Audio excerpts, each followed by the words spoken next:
Okay, we'll make a start. Good morning, everyone, and welcome to day 2 of the second National Integrity Summit, hosted by Transparency International PNG with the support from the European Union. For those joining us today in person or virtually, my name is Arianne, and I lead the team at Transparency International PNG. A few quick housekeeping rules before we start. The toilets are on the right as you walk out, so you turn right and then right again down the hall. If there is an emergency and we need to evacuate, please exit down the stairs and follow the instructions of the fire marshal. I also ask that we put all our phones on silent during the sessions. We will be taking photos during the summit, so if you would like to be excluded from any of the photos, please let our colleagues know so we can arrange that. Again, all panel sessions are being live streamed on Zoom and will be posted on TIPNG's YouTube channel after the summit. We also have M&E forms in your packs. So if you don't have one, please see the ladies at registration and they can assist with providing one for you. Good morning on behalf of TIPNG. Again, welcome to the second National Integrity Summit. It is indeed wonderful to see supporters of the work of TIPNG gathered here today.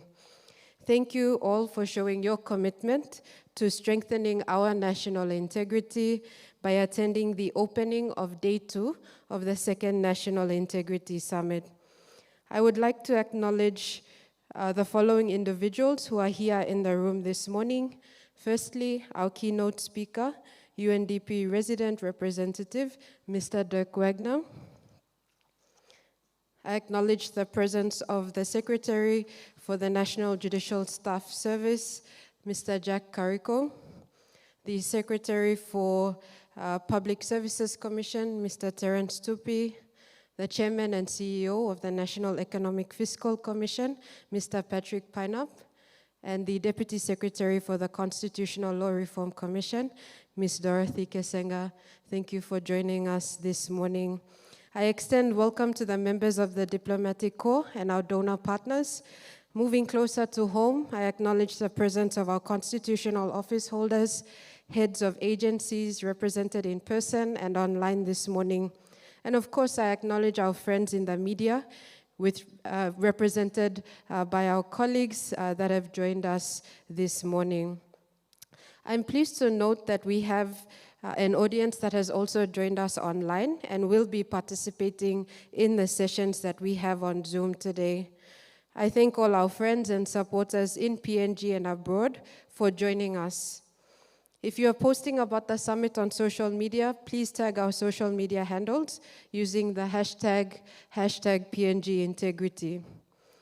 I would like to take a moment to acknowledge the work of the European Union in Papua New Guinea. The European Union has been a long-term supporter of PNG and also TIPNG. We share common values of democracy, justice, and human rights.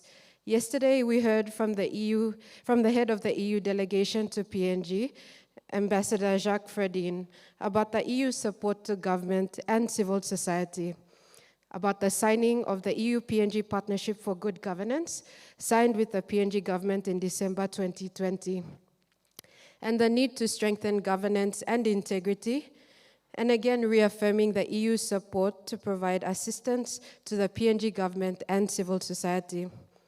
The support that TIPNG has received from the EU through the Promoting Anti-Corruption and Integrity Strategies project over the last 35 months has allowed us to engage with government agencies by first assessing PNG's integrity institutions, a report that we launched last year, which pointed to the fact that while PNG's integrity laws are somewhat adequate, the practices within institutions falls short of the legislated standards. There is an integrity gap in our country. And secondly, working closely with 5 agencies to develop internal anti-corruption and integrity strategies. In the roundtable discussions today, you will hear firsthand from these agencies. I want to acknowledge the presence of Dr. Michael Span from Square Circle. Square Circle have been working closely with these 5 agencies over the last few months, using an online platform to develop the customized anti-corruption and integrity strategies. Square Circle is a global development consulting company headquartered in Brisbane, Australia, that works critically, adaptively, and creatively with development partners to facilitate a more inclusive development process that enables sustainable and equitable impact. In addition to working with the agencies, the support from the EU has also helped us to work more closely with the Media Council of PNG and its member media establishments in PNG by launching the Investigative Journalism Awards, open to journalists in PNG, and hosting 2 investigative journalism workshops that have been conducted with journalists and students of journalism. I acknowledge the presence of the President of the Media Council of PNG, Mr. Neville Choi, and the partnership that has been crucial to this work. At TIPNG, we work to empower people in Papua New Guinea to take action against corruption. It is a simple mission statement, but it has served us well since our incorporation in 1997, 25 years ago. We strive to be a reliable partner for like-minded individuals and organizations. TIPNG is a homegrown organization, managed and supported by committed Papua New Guineans and friends of PNG. We seek to play a role in challenging the national consciousness on issues of corruption by advocating for good governance and the adherence to the rule of law. We are not an organization that investigates, arrests, or prosecutes cases of corruption. We are not but a civil society organization that aims to help build and strengthen systems and processes that can combat corruption and expose the activities to corrupt individuals.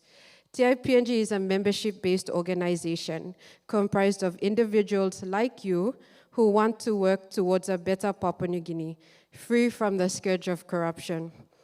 Yesterday, a lot was said about integrity, what you do when no one is looking, about how you conduct yourself in your public and private life, about the integrity gap that exists where we have good laws but still face challenges with application, the need for greater transparency and stronger accountability mechanisms, and the need to work together, be it private, public, or society at large, to bridge this integrity gap.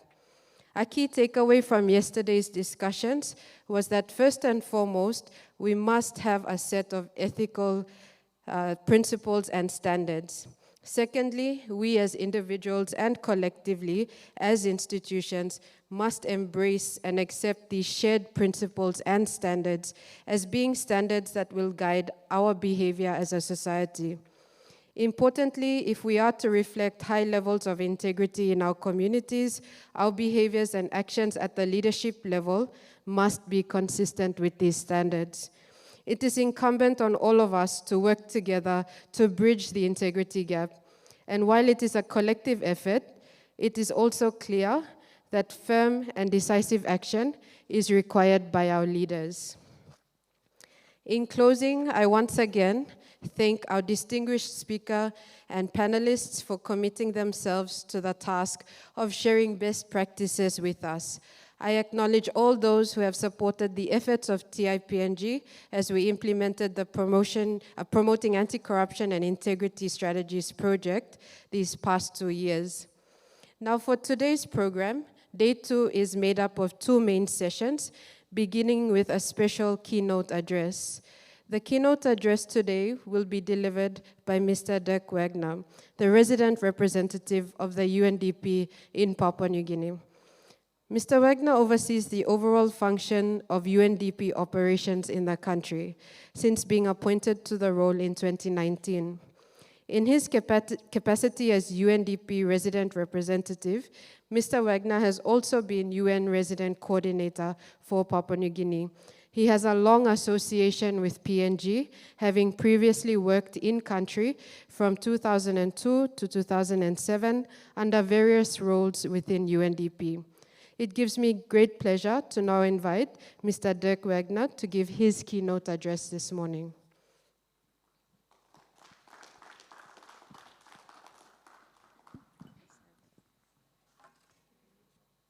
No, I think I can just hold it. Morning to all, Geta. It's great to be here today and to have this extraordinary opportunity to speak to you. I'd like to start by acknowledging everyone who's here in the room. Arianne, Kassman, Executive Director of TIPNG, secretaries, government representatives, development partners, Deputy Clerk of Parliament, representatives from civil society, private sector, colleagues. It's a real privilege to be here to open the day 2 of the TI Papua New Guinea Integrity Summit. And I'd like to again extend my gratitude to Arianne and her team for extending an invitation to me and for organizing this event. And my thanks, of course, also goes to the European Union, which is not only a funder of the initiatives implemented by TI, but also of the United Nations, of UNDP and UNODC. This year's theme of the event is bridging the integrity gap. And it does make clear that much remains to be done to eliminate corruption. The damage that is caused by corruption is very well known. The misappropriation of funding, the circumventing of laws and regulations, graft, patronage remain all too common. The most obvious signs of corruption can also be easily spotted. There's a sudden or unexplained wealth. There is appointment of individuals to positions of authority outside of process. And there's abuse of power or the trading in influence. We unfortunately see this more than we should. There are, however, much deeper and more dire consequences of unchecked corruption. The misappropriation of public monies that otherwise would be used for service delivery has a direct and material impact on human well-being and Papua New Guinea's ability to reach its own national development aspirations and the Sustainable Development Goals. Demands for bribes jeopardize public safety and add costs to doing business. Simply, the consequences are ultimately borne by all of us. They limit opportunities, erode wealth, and diminish confidence, and ultimately, they impact the most vulnerable and leave them behind. It is also no coincidence that those countries identified among the most corrupt are those with the lowest human development indicators. Their health, their education, and other basic services lag behind of those countries where corruption is more effectively controlled. The UNDP has just released its latest human development report. That's the UNDP's flagship product report, which is released annually. It looks every year at a specific theme of human development, but it also includes the widely known Human Development Index. That Human Development Index has been issued the first time in 1990. Papua New Guinea is currently on place 156 of 191 countries on the Human Development Index. That is the lowest ranking of all the Pacific countries and is very close to many of the sub-Saharan African countries. The Human Development Index looks into 3 components: life expectancy, average years of schooling, and gross national income per capita. So it's a very simple formula. It doesn't tell you everything, but it does provide you a very good proxy idea of where a country stands, because the better the education system is, the better the health system is, the longer the people live, and the more income they have, the more developed a country is. That is the assumption. And I think part of the reason why Papua New Guinea is relatively low in the Human Development Index can also be attributed to corruption, because some of those monies which are supposed to be invested in health and education, for example, don't reach their target because there's leakage, because there's corruption in the system.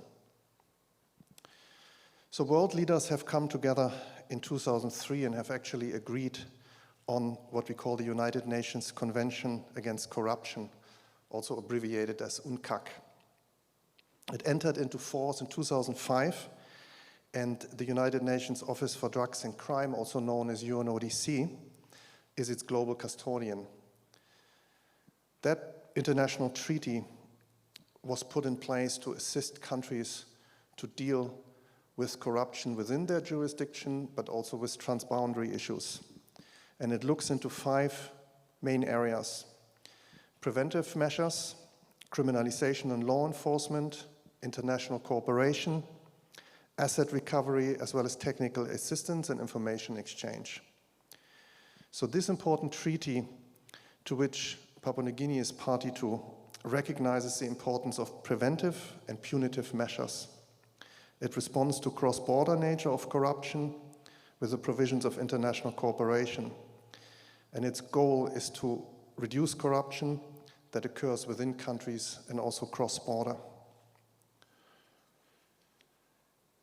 The UNCAC further aims to strengthen international law enforcement and judicial cooperation between the countries, but most importantly, it also calls for the participation of civil society and non-governmental organizations to improve accountability. And I think TI plays here a very important part in that role. And I'm coming now to that very important partnership between the European Union and Papua New Guinea, as well as with the United Nations, to which my colleague Arianne has already made reference to in her introductory remarks. Like the UN, the European Union has been a very strong, loyal, and long-standing partner to Papua New Guinea. Their investment in good governance in Papua New Guinea is a very critical one, as one of our main donor partners. There is the EU-PNG Partnership on Good Governance, which is a very significant 5-year program which provides close to 27 million euros actually to Papua New Guinea to tackle corruption. Part of that overall program is a Preventing and Countering Corruption Project, or the PNG Anti-Corruption Project, in short, that was launched in August 21. And it is funded to the tune of 5.4 million euros, and it is jointly implemented by UNDP and by UNODC. And I would also like to use this opportunity again to thank the European Union for their very generous support. That UN project now aims to build institutions and also strengthen and improve government processes. A significant part of the investment focuses on corruption. So UNDP and UNODC is working to deliver a range of activities aiming to make a substantive contribution to eliminate corruption. And I'd like to provide you with a very short summary of those specific activities which we are involved in. It is firstly supporting an implementation, coordination, and oversight of the National Corruption Plan of Action. So that's our overall plan and strategy for Papua New Guinea. And of course, that plan needs thorough cooperation and coordination. So that is one of the key components of the program. It also includes legislative reform, or the support to it, and implementation of key corruption laws and measures. It also tries to build prosecutional capacities for national anti-corruption and integrity institutions. And lastly, it also includes working with civil society, non-state actors, media, private sector, to build a coalition against corruption. And TIPNG is a very important part of that coalition.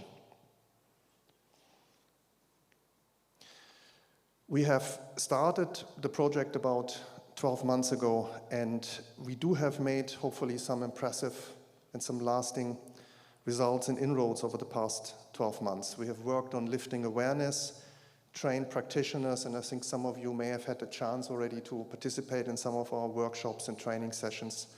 And we developed a range of draft policies and initiatives. Among them, for example, the right to information and the whistleblower protection policies. The team is also collaborating, as I said, with civil society organizations such as TI and many others, to build awareness and to build also demand for greater integrity. Because we seek to work within Papua New Guinea's own frameworks, among them, of course, the National Anti-Corruption Plan of Action. Lastly, I wanted to speak about the importance of coordinating our efforts. Just as corruption takes many forms, anti-corruption efforts must also vary in scope and strategy, and we need to be, in a way, also very innovative. Because corruption sometimes is very innovative, sometimes it's very hard to figure out how corrupt activities are being organized, and it takes a lot of skill, it takes a lot of experience to actually uncover them. And corruption, of course, also requires integrity, and I think that's what this summit is all about. It includes honesty and accountability. A couple of days ago, I've spoken to the Mock Youth Parliament, which one of my sister agencies, UNFPA, has organized in the parliament. We had about 60 young people from across Papua New Guinea, and they played through the life of a parliamentarian. And as part of that session, we had an information component on ethical leadership. And when I spoke to them, I said, what you also need, most of all, is a moral compass, because we all know what's right and wrong, right? And it needs that personal integrity, which is founded on honesty, accountability. Unless we have such moral compass, we are susceptible to corrupt activities. So it is not just, from my point of view, about laws, regulations, prosecution, and so on. It's not only about punitive action. It's about building awareness about what corrupt activity is, what it means to abuse power, what is undue influence, and of having that moral compass which can actually guide us to avoid any corrupt practice. So corruption is a habit, and it unfortunately finds its way into those gaps where integrity, honesty, and accountability have failed. These failures often emerge when we are not coordinating our efforts. So this coordination, most critically, must really encompass messaging, advocacy, and our own actions. And we all must do the heavy lifting. There's no one else who can do it for us. And through such efforts, we will be able to close those gaps, and we can accelerate the progress to a fairer, more equitable, sustainable national development. So I'd like to thank you for your time, and I trust that your deliberations here today will be very productive. Thank you, True.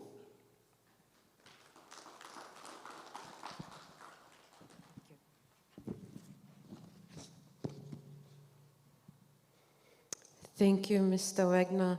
I think we, again, through Mr. Wagner's keynote address, are reaffirming a lot of what was said yesterday, that there is a greater need for collaboration, not just in preventing corruption, but also holding those to account. I really want to thank the UNDP resident representative for making the time this morning to present this keynote address to us. The introduction about the UNCAC framework that exists. We know from yesterday that PNG was the first country in the Pacific to ratify UNCAC, and there is still a lot of work that we need to do as a country. And it's not just the government, but also non-state actors and development partners, international donors that are all trying to work together to address corruption in Papua New Guinea. There is hope for us, and I'm really looking forward to the next roundtable discussion, where we will hear firsthand from agencies about the work that they're doing or have done in the last few months under this project. And we're looking forward to hearing about their challenges and lessons learned during this period as well. So I thank Mr. Wagener for this keynote address. Before Mr. Wagener and I leave the stage, We will pause the program for a minute or two just for an official photo, and then I will invite the moderator for the next session to take the stage.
Again, a round of applause for Mr. Dirk Wagener.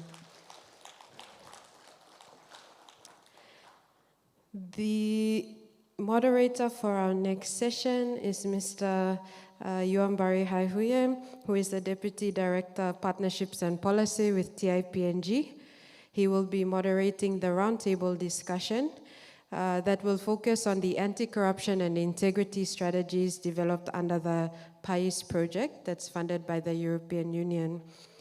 Yuambari, or Yua, as we all know, has been Deputy Director at TIPNG since 2019, having first joined the organization in 2014 as the membership's coordinator.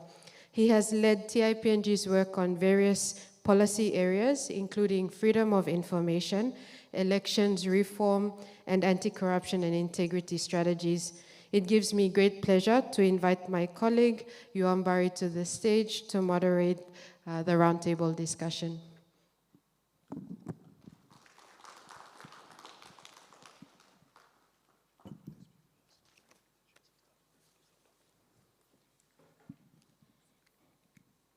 Okay.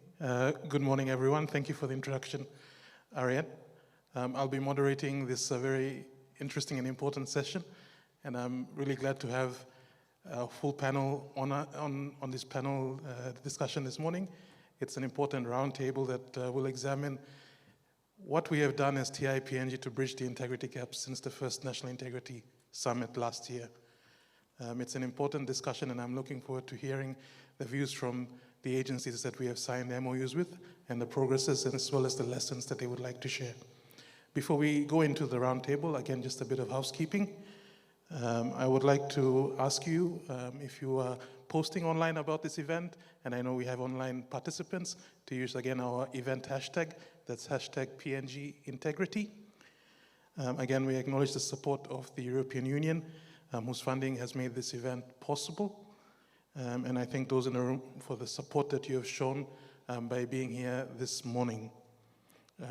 There won't be any questions for this particular session given the time constraints, but if you do have any queries, feel free to get in touch with the team or to speak with us after the session, and that also goes for those online. Feel free to post your questions or prompts, and we'll follow up after the event. Again, with housekeeping, if you could keep your phones on silent, and please enjoy the discussion that we're about to have about what agencies in Papua New Guinea could do to address corruption in our country. I'll invite our panelists each up to the stage, and if you could give a round of applause as they come up. So our first panelist is the Secretary for National Judicial Staff Service, Mr. Dirk Kariko. Could you please welcome him to the stage?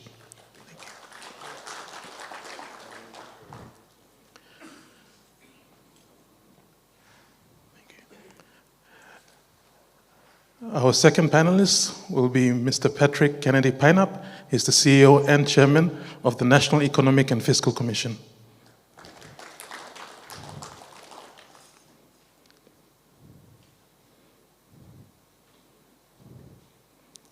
Our third panelist for this morning will be Ms. Dorothy Kesanga, Deputy Secretary for Constitutional and Law Reform Commission. Please welcome her.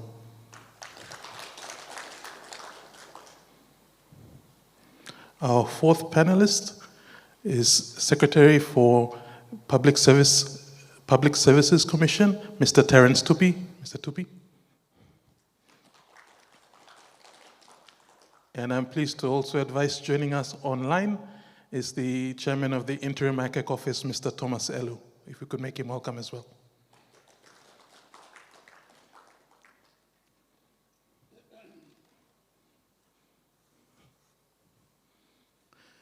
Thank you so much, panelists. In terms of the background for this particular engagement, following the first National Integrity System Assessment that was held, the summit that was held last year, there was a key finding that the laws in our country, while were somewhat adequate, the practices across agencies were inadequate. As a means of addressing that gap, and we're calling it the integrity gap, TIPNG approached agencies that had expressed an interest in bridging that gap after the summit. And as acknowledged by Arianne in her remarks, we work closely with our partners, Square Circle, represented by Dr. Michael Span, who's in the room, but also the team that are working out of Brisbane to develop internal anti-corruption strategies with the agencies represented on the stage this morning. To start off our roundtable discussion, and as we go into why it was important to develop these strategies, I'd like to ask Mr. Eluh to take us through the importance of having this national anti-corruption strategy and how this particular activity helps both with the establishment of the ICAC proper and also indicates the respect for existing agencies. So Mr. Eluh, can I ask why the Interim ICAC Office was particularly interested in this particular activity? Well, thank you, Yuambari, and thank you, everyone. Let me take this opportunity first to thank the Transparency International for taking the lead in trying to bridge the integrity gap. I think I can only say I think we all know that integrity is such a crucial aspect of how we do business and how we behave and how we conduct ourselves. And unfortunately in Papua New Guinea, the element of integrity seems to have fallen apart in many aspects. That is why, being interim chairman of ICAC, ICAC is an organization that aspires to become the lead agency in ensuring that in combating systemic serious corrupt conduct. And the only way we hope to make some impact is the issue of integrity. So without integrity, everything else will certainly fall apart. So I see integrity as a central plank where all other structures are attached to it. And it's like the backbone or the central post. So in absence of integrity, definitely every other systems will fall apart. So in ICAC, we cannot afford to avoid to ensure that integrity becomes our central business. That is why it is critically important, not only for ICAC, but I'm also appealing to every other organizations out there in PNG. And we all know our weaknesses and our strengths in the systems that we have, in the individuals that we employ in those organizations. So without integrity, definitely everything else will certainly fall apart. Thank you. Thank you, Mr. Eluh, and I think it's really important. It's the underpinning of the work that we're trying to do to restore that national integrity. I'm also mindful that several of the agencies that engaged on this anti-corruption strategy activity had already been doing significant amount of work to promote openness and transparency. I think notably we have Secretary Kariko from NJSS, and they have been at the forefront of opening up information even prior to establishing or developing an anti-corruption strategy. So I wanted to ask you, Secretary Kariko, what was the prompt for yourself to sign on to this initiative and to commit yourself to developing an internal anti-corruption strategy? Thank you, Yua, and good morning, everybody, to my fellow panelists, and also those joining online. I guess in terms of the question, I think the importance of the judiciary and the role it has is in this context, and I think more importantly is to fight corruption. And for that, the judiciary has to set, in my view, highest standards of integrity. And obviously, we accede or attest to the fact that the judiciary is a last or a bastion of hope for democracy. So it's important in that respect that the judiciary must be seen to be fair, independent, and be strong in fighting the scourge of corruption.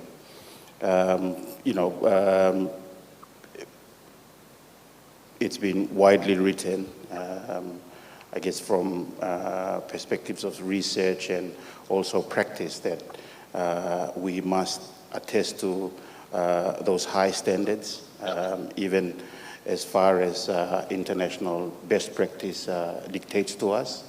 And it's quite interesting when we're talking about ICAC or the foundations of what the United Nations Convention Against Corruption has put before us in terms of giving us the standards that we must live up to.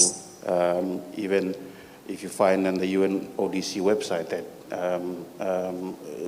some quotes like serious impediment to the success of any anti-corruption efforts corrupt justice sector institutions. And I guess those standards that we set as an independent arm of government, we must always strive and attest to those anti-corruption efforts. One of the other quotes that I picked up from the UNODC website that goes to the importance, or why is it important to address corruption from the judiciary's perspective, is that integrity, independence, and impartiality are key requisites for establishing an effective and functional judiciary and judicial system for the peaceful resolution of legal disputes. So in terms of reflecting that on our own judiciary, as I mentioned, I mean, those are standards that, or high standards that we must aspire to achieve. And if the judiciary can be able to display and exercise that type of standards, then it must also rub off on everybody else, including the wider community and also those agencies entrusted within government and also the private sector to attest to the importance of addressing corruption. Thank you. And thank you for outlining the importance of that. And I think this particular summit is really focused on the law and justice sector, as was emphasized in day one. And so it's important to recognize that that sector has really looked at how it can coordinate its efforts on anti-corruption and to commit to those initiatives. Was it easy for you to look at the portfolio of activities that you already had, like the NJSS website, and to capture that into the anti-corruption strategy? Or did it require a bit of aligning of existing activities with that strategy? I think it was a bit mixture of both. I think when we, obviously, when I say the judiciary setting those high standards of integrity or ensuring that we keep to that, I think what we realized was in terms of the information that gets out to the public and, for instance, the different stakeholders such as court users, that was important for the judiciary, although being an independent arm of government and obviously issues of confidentiality and all that, we felt it was also a need that we could be able to meet the expectations of society and community halfway, to be able to put out what necessary or important information there need to be, whether it was through the website or our annual reporting to Parliament, and that it will be made available to the public for consumption. Fantastic. And I think often when we talk about anti-corruption, we have this blinders on that makes it think that it's only a law and justice sector issue. I think we're also pleased to have, for instance, the National Economic and Fiscal Commission take part in this activity. So I'd also be interested to hear from you, Mr. Pineup, in terms of the mandate of the NEFC, why was it important to develop an internal anti-corruption strategy? Thank you, Yuambari. The anti-corruption and transparency strategy, it's very important for the work we do at our National Economic and Fiscal Commission. In National Economic and Fiscal Commission, we try to look at what are the practical solutions that we need to apply to prevent corruption. So NEFC mandate is to provide advice to the government to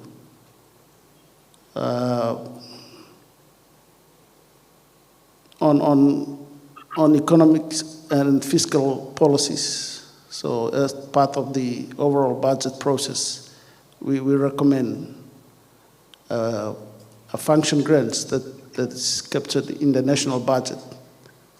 But we follow through to make sure that when implementing the budget on function grants, there are certain issues, certain measures that have to be captured.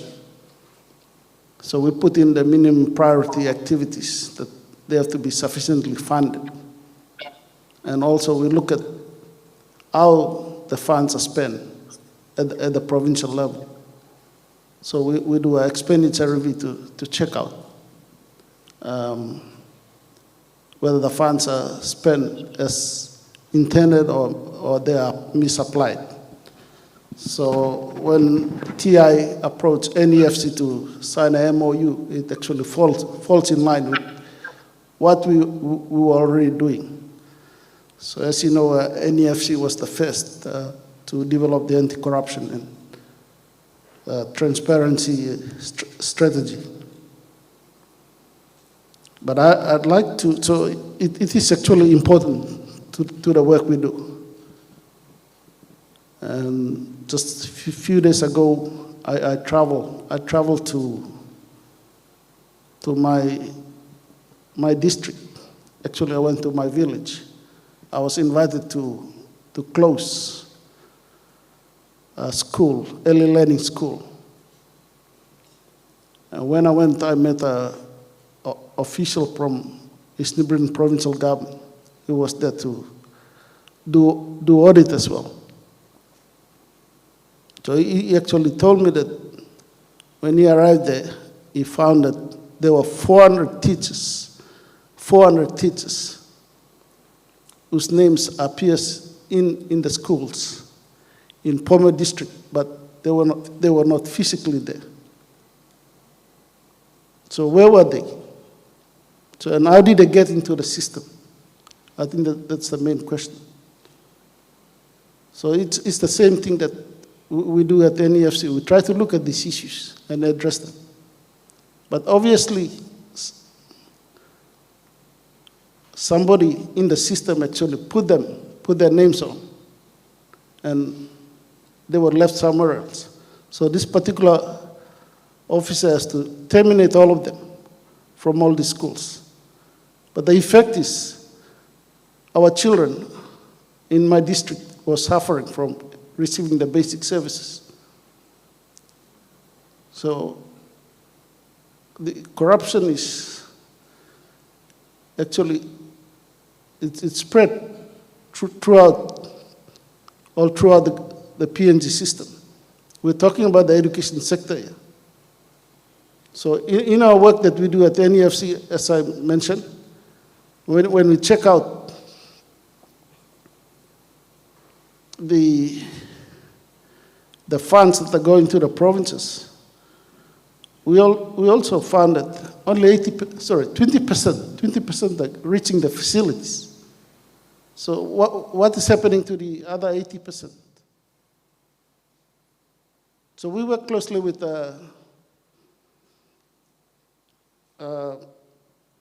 Department of Provincial and Local Level Government Affairs, they provide a report on section S11.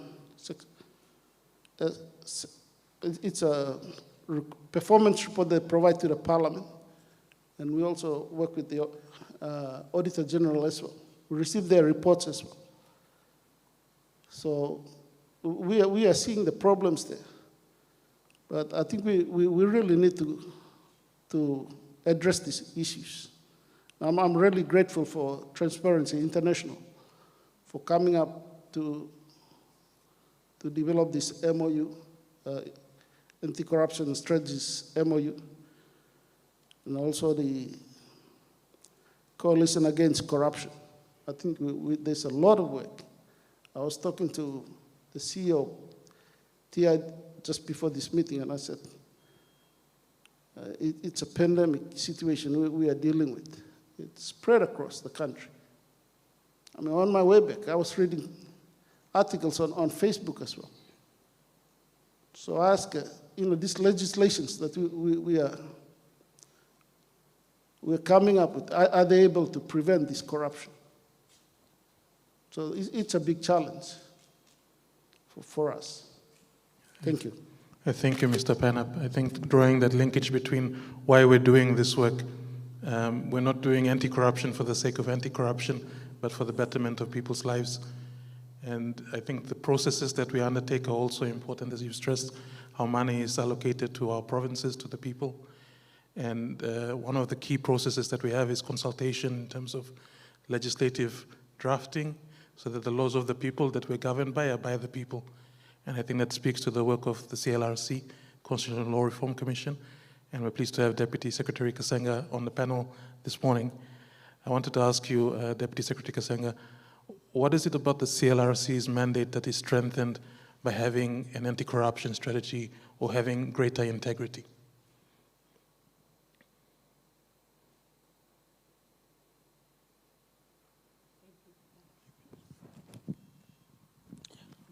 Thank you, Yuambari. Good morning again, ladies and gentlemen, colleague panel members.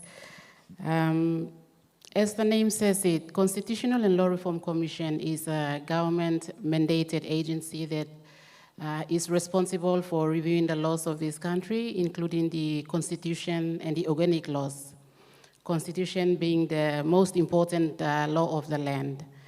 And we feel that we are given this very big and important responsibility that we need to see review and reform with a lens of anti-corruption and integrity.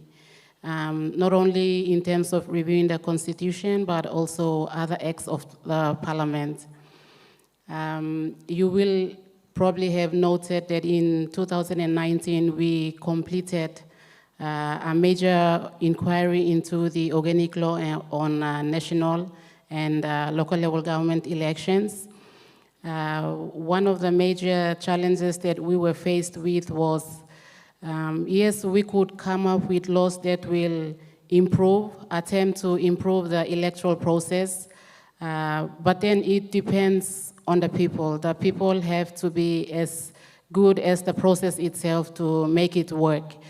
So one of the biggest challenges was how to improve the integrity or come up with standards on integrity of those who will be entering Parliament. And I guess that's one of the major reasons why that report has not gone to the floor of Parliament yet. And that is one of our dilemmas. We can review and we can propose very good systems and processes that we think will work and better serve the people of this country. But then again, it depends on the individuals. Integrity naturally attracts respect and trust. And these are two traits, I think, that are fast becoming a rare commodity these days, trust and respect. So at CLRC, we are not a big organization, but we feel that we play a very big role. And so we try to, when we worked with TIPNG last year, trying to develop our anti-corruption strategy, we don't deal with huge sums of money or anything like that, but we knew that there were little things that we could do internally in our office that can send a message out to not only our officers, but other government agencies out there, to say that, look, fighting corruption and promoting integrity is not only one agency's or one individual's battle, because it comes in all phases and affects society across. We all need to take up the fight. So even if we are not dealing directly in terms of enforcing anti-corruption rules also like other state offices, we feel that the little that we do in terms of coming up with the strategy will hopefully tell others that this is a fight that we all need to take up. So the strategy is basically, it's in draft form, and I hope, as I speak, our commissioners are meeting today, deliberating on it. That's why our Secretary Matui, is not here, so I have stepped in for him. We're hoping that they will endorse the strategy, so by next year we should have a strategy. The strategy basically outlines how we can make our law review process more transparent so that all stakeholders are involved in the law reform process by giving us their views, and to have that online. So we are also working to improve our IT system as well. We are also looking at little things like making sure that the human resource processes and finance processes, including procurement, are done well within the office with integrity. So we protect the integrity of those processes by following the Public Finance Management Act and Public Services Management Act and the general orders and the financial instructions that are given to us. These little things have a big impact. In any structure, in any organization, there is a structure starting from the head down to junior officers.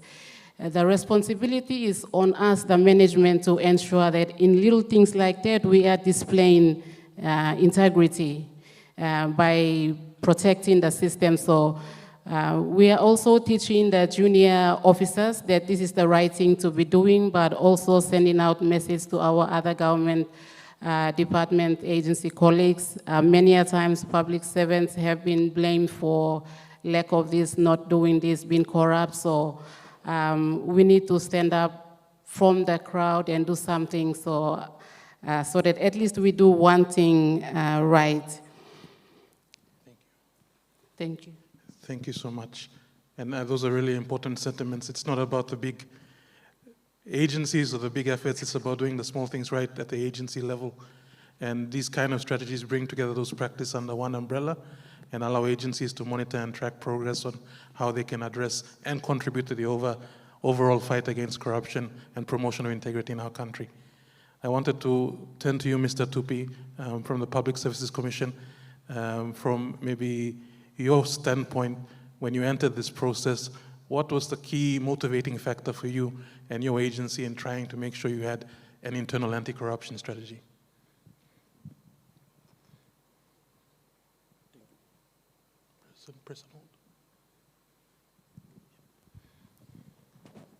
Thank you, Mr. Yuambari. Public Service Commission, we are a constitutional office. We have 3 mandated functions given by the Constitution. That is appointment of departmental heads, organizational review, and review of personal matters. So those are 3 functions given by the Constitution, which we are currently performing. In line of our duties, work that we perform, PSC, as we always say, we strive to maintain good governance, maintain good governance in the way we perform our constitutional function. But over the years, we see that in relation to review of personal matters, we receive complaints from public servants who have been dismissed from work. And when we review the decisions, we find that most of the decisions made by the departmental heads is to do with personal interest. They don't follow what we call, in the public service, we have standard general orders that is in place that at the commission, we enforce those general orders. We find that departmental heads, when they make decisions, they go, they don't follow what the general order says. So every year at the commission, we receive about 300-400 complaints of officers that were dismissed or decisions that public servants, they don't satisfy, they appeal to us. So we find that there's need to address those gaps, integrity gaps in the public service. And unlike before, we receive less than 100, but currently we see that the number of cases in terms of review of personal matters that public servants, when they appeal, it exceeds the number of complaints that we receive, the commission received from the past. Currently, we have about 500 to 600 cases, almost 1,000 that we deal with. In terms of appointment of departmental heads as well, we see that in the past, we receive, or when ministers, when they refer departmental heads for us to review and make recommendation for suspension or dismissal in that matter, we find that in the past we receive less number of complaints or referral of those departmental heads. But at the moment, currently, we receive a good number of referrals from ministers.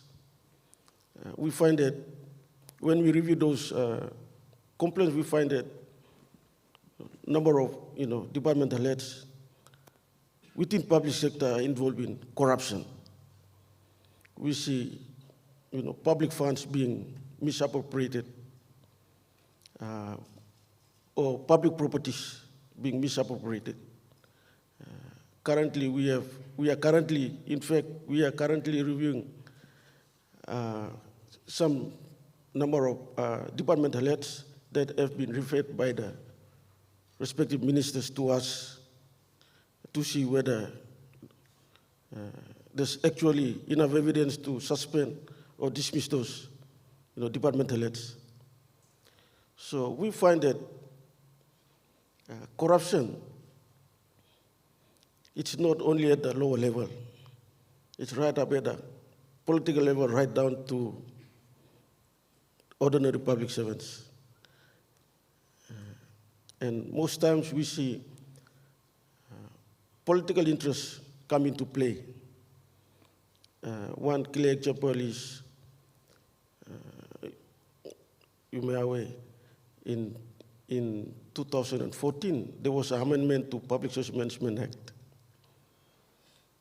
And commission's functions were removed from PSC and was given to a newly created body called MIAC, Ministerial Executive Appointment Committee.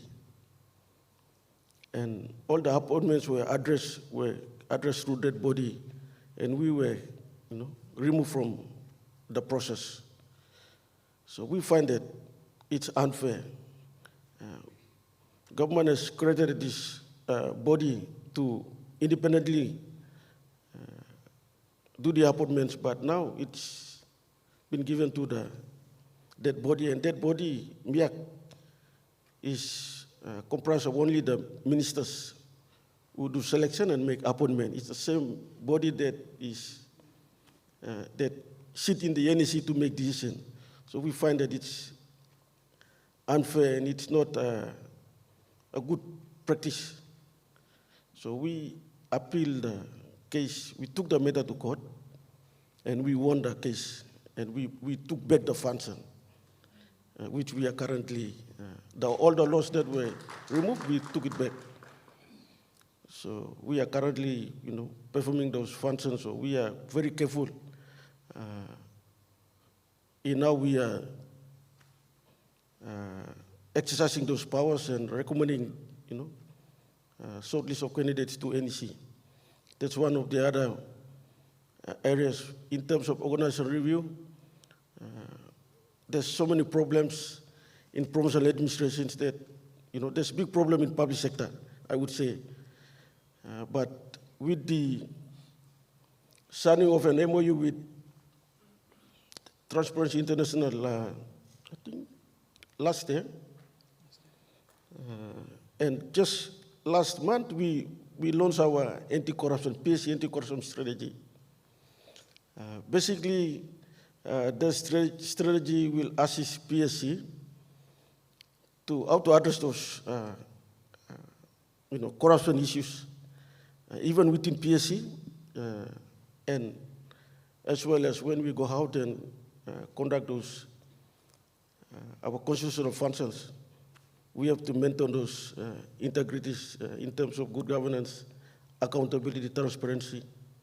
We make sure that we maintain the process and provide sound advice to NEC and responsible authorities. Thank you. Thank you, Mr. Tupi. I think that's a clear articulation of the problems that we have in the country, some of the challenges. I think it's important, and one of the key lessons from TIPNG in undertaking this process is that we have to look for agencies that champion these reforms, and the individuals within agencies that also champion those reforms.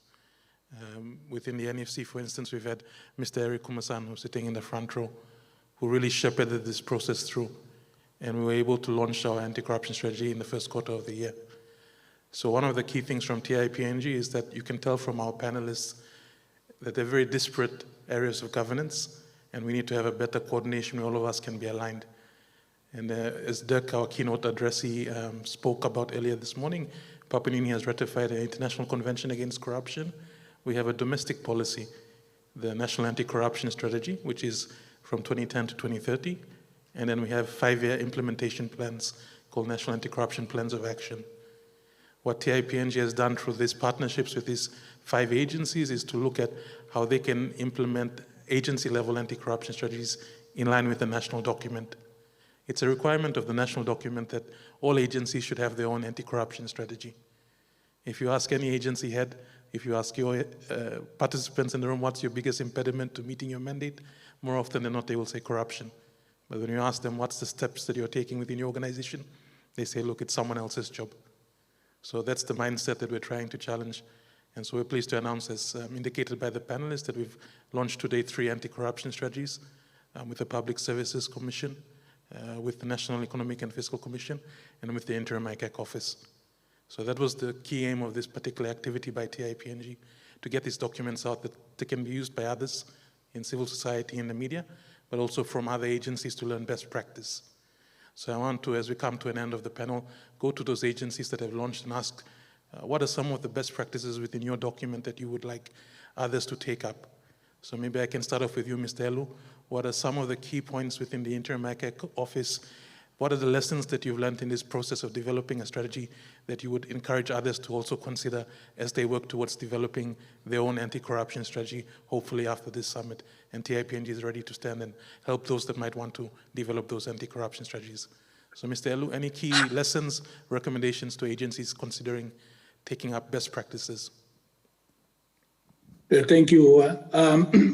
For ICAC, for example, we targeted four important areas. First is the issue of leadership. I think we all know that everything rises and falls on leadership. So in ICAC, and I'd like to also appeal to all the other government organizations out there to also address the issue of leadership to ensure that we have the right people in the right places and the people with the right attitude.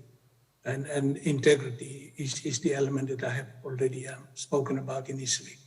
So you can see that many organizations, unfortunately, it's a challenge for us as a country. Unfortunately, we have people that are currently sitting in places that they're not supposed to be quite frank. And how did they get there in the first place? So these are the issues that we face. So for Papua New Guinea to live from where it is to the next level, we need to address the issue of leadership. It starts from government right down to the organizations, public service, and everyone else. So that's why it is important to ensure that we have ethical leadership. So it is critically important. The other is the work cultures. So you see, unfortunately, the work cultures have fallen apart. Initially when we look back at the, since independence, we had the work cultures in every organizations which were of quality, and we have good, public servants that were driving those. Unfortunately, for reasons only known to us, those things have also fallen apart.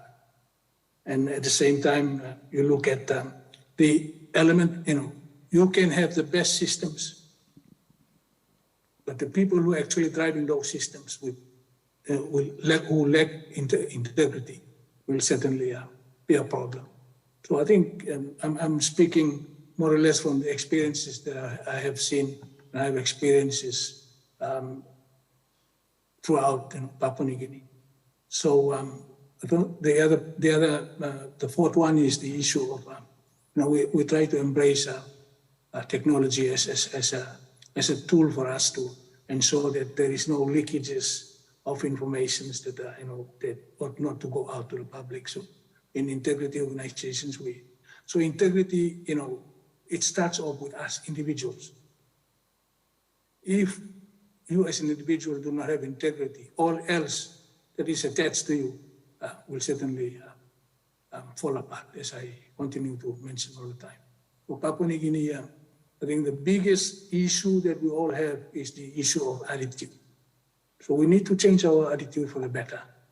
So we cannot, our partners can come and go, we can have, meetings and, strategies like this.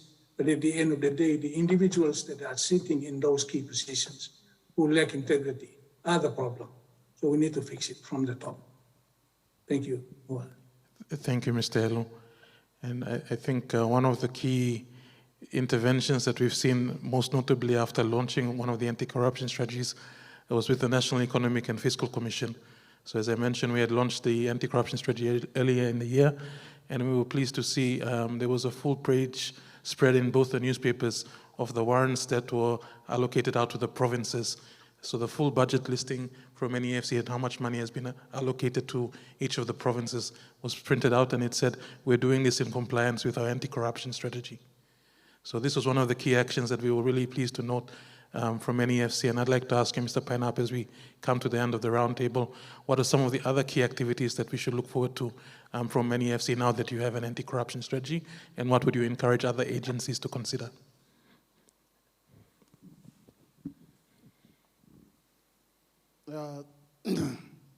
Thank you, Yuambari. We want to make sure that the public at large knows what are the grants or funds that are going out to the subnational level. And that's why we publish that in the newspaper in line with the anti-corruption and integrity strategy. But we we also undertake the review on expenditure, as I mentioned. And after the review, apart from this strategy assisting NEFC as an agency, we also want to go out. I mean, that's what we've been doing. We actually go out and talk to the provinces on how they're spending the funds. So we have an annual regional workshop in which we go through with them and show them what their spendings are. And we also, to give a bit of motivation, we actually rank them, who are the best performing provinces. So we find that we find it effective to go and discuss our findings with the stakeholders, the provincial administrations, and that has been effective. Thank you. And I think to Mr. Tupi, what are some of the key activities that we should look forward to now that PSC has an anti-corruption strategy? And are there any lessons that you'd like to share with other agencies that might be interested in developing their own anti-corruption strategy? Thank you, Mr. Yuambari. Since our launching of PSC anti-corruption integrity strategy last month, we put in place a help desk to our stakeholders. If they have any complaints, they can write to us directly. We have a help desk managed by our corporate services division, media section. We also have a website that you can lodge your complaint. PSC website. Those are two key strategies that after the launching, we have created those desks to address complaints by PSC staff. If they involved in such corrupt activities, you can report, or by other stakeholders, if they are not satisfied with our PSC staff in their conduct of discharging their constitutional responsibilities, they can write to us or access our website to lodge their complaint. Any tips for anyone who's thinking of doing an anti-corruption strategy? What are some of the lessons that you have learned along this process? The lessons learned is, from my point of view, it has helped, even though we have existing strategies that is in place, like, being public servant, we have general order, code of ethics, business that we go about. But with the launch, and now we have these anti-corruption strategies, that has given us also, we diversify the way that we go out and address corruption, and from our end, we see TI as a special partner, together with like-minded organization, to solidify efforts to fight corruption. Thank you so much. I think these are the lessons that have been learned from the agencies that have launched anti-corruption strategies to date. We look forward to the launches. I'm really pleased to note from Deputy Secretary Kasanga that commissioners of the Constitutional Law Reform Commission are reviewing their draft strategy as we speak. And hopefully we have positive news from that, and we look forward to the launch of that strategy. And I know that Secretary Kariko, we're also working on finalizing that document for launch. I think in closing this panel discussion and reflecting on what has been shared, it's really important to note that the existing challenges that each of you have identified, some are stronger than others in terms of their abilities and capacities. So we heard about some of the initiatives from NJSS that are already existing and have been captured within this document. We've also heard about some of the real challenges, like Mr. Painov mentioned, that are out there in the communities that are faced by the lack of anti-corruption strategies that we have in the country at the moment. I think we've also had an articulation of a very clear way forward in terms of some of the activities that can be considered. Mr. Eluh spoke about the key points on integrity and leadership. And we also had some practical steps by Mr. Tupi in terms of what agencies can do with a complaints desk or some kind of whistleblowing mechanism. So again, this summit is bringing together best practice and to share ideas to innovate. We're looking at innovations in integrity. That is the name of this current session. So I invite you, panelists, as well as those in audience, those online, if you do have any questions, to please follow up with TIPNG, to reach out to the organizations that are on stage to get their experience and to see how we can make our country better for all of us. And I should close by saying that the strategies mentioned are all available on TIPNG's website at least, and I know that they're also available on the websites of the respective organizations. So I invite you all to go online, have a look, and contribute to the discussions about how we can improve the national integrity systems in PNG. So with that, please join me in thanking our panelists, both in the room as well as online. Okay, I'll just ask the panelists to stay on stage for a photo, and I'll hand back to Arianne to just close off this particular presentation. Thank you, Yuambari. It's been a long journey working with the 5 agencies. Of course, our challenges were there and their competing priorities with their own work that they had to carry out as well.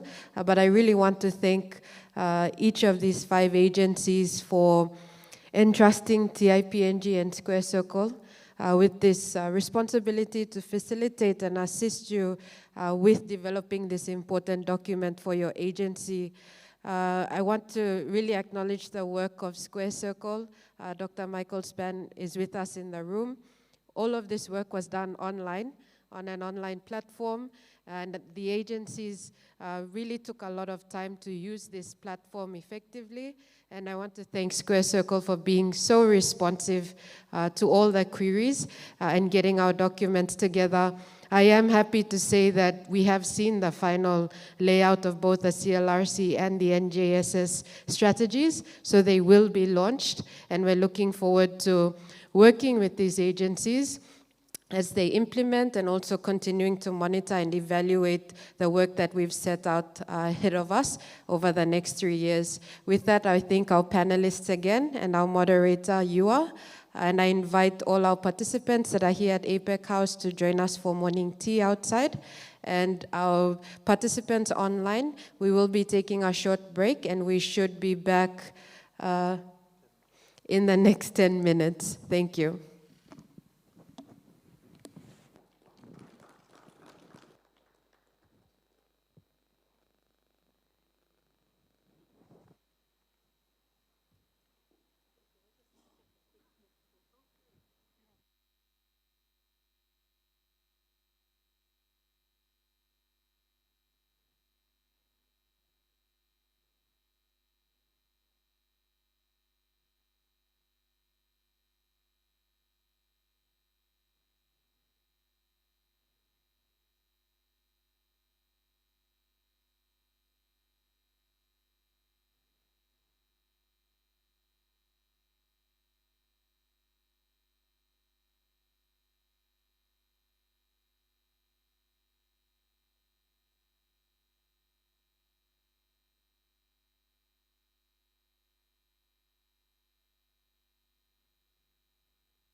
Okay, good morning, everyone. So we will make a start to session 2 of day 2, which is defending constitutional democracy in PNG, starting with panel 1, independent from scrutiny. What expectations of accountability should the public have of constitutional officers? To moderate this session, I would like to invite Mr. Yuambari Haihuie. Yuambari has been Deputy Director at TIPNG since 2019, having first joined the organization in 2014 as Memberships Coordinator. He has led TIPNG's work on various policy areas, including freedom of information, elections reform, and of course the anti-corruption and integrity strategies that we just heard from in the roundtable discussion. I invite Yua as moderator for the panel 1 session today.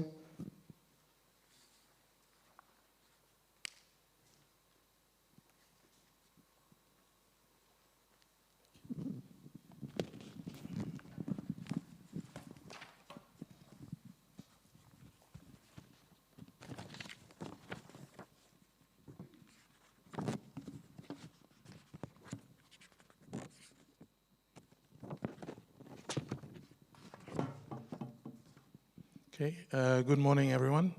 Morning to those in attendance at the conference venue and those watching online. As introduced, my name is Yuambari. I'm the Deputy Director for Partnerships and Policy with TIPNG. I'm grateful for those that have joined in online. If you do want to post about this event, we encourage you to use our hashtag. That's hashtag PNG Integrity. We're tracking all our posts on social media as well, so if you have any questions or insights that you've gleaned from any of the sessions, please feel free to post online. You'll see from the signage around me and as you came in that this event and the activities that we've done over the last 2 years through our PIES project have been done in support by the European Union. They funded the project and funded the summit that we have, so we acknowledge and thank the European Union for their support.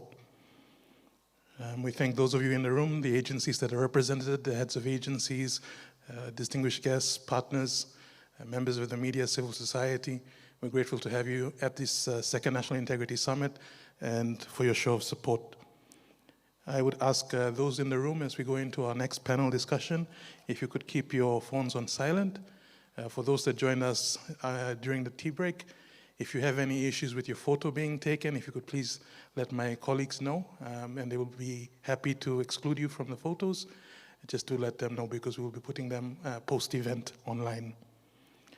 So without further ado, I would like to introduce the next panel discussion that we will be having, and it's an important one on the independence of constitutional officers.